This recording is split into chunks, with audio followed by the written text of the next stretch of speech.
See, in this chlor-alkali, yeah, they extracted salt from seawater. Yeah, I will just tell you about that in general things about the salt also. Let us take now a very important one, chlor-alkali process. Okay, see, in this chlor-alkali process, the process name is chlor-alkali because here we are going to get one chlorine and we are going to get the alkali, nothing but base. Okay, just let us start how this, first of all, chlor-alkali process takes place and what is the product that we will learn now. See, in this chlor-alkali process, the raw material used is brine.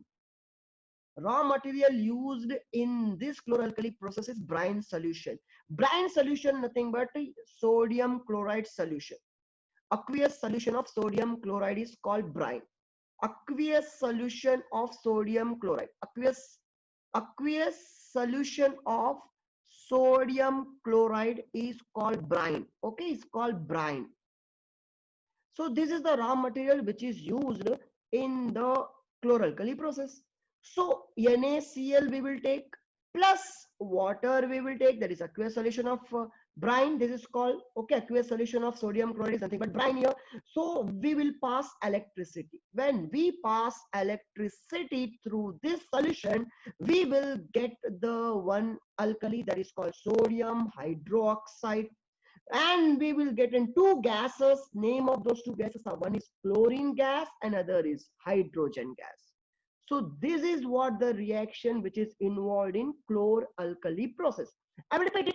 What we will do, we will take a solution of brine solution in one particular tank, and in that two electrodes are placed. In one particular tank, two electrodes are placed, and we will take here NaCl solution, nothing but concentrated solution of NaCl, that is in water, right? When we pass the current, when we will pass the current, then two gases are liberated, that is hydrogen gas and chlorine gas, and there is a formation of an base that is called sodium hydroxide. So the name of this process is called chlor-alkali process. Why? Because in this process there is a formation of a chlorine because of that chlor, and there is a formation of a base that is called alkali. Because it is soluble in water, so it is called alkali. So because the product are chlorine and alkali, so the name of this process is chlor-alkali process.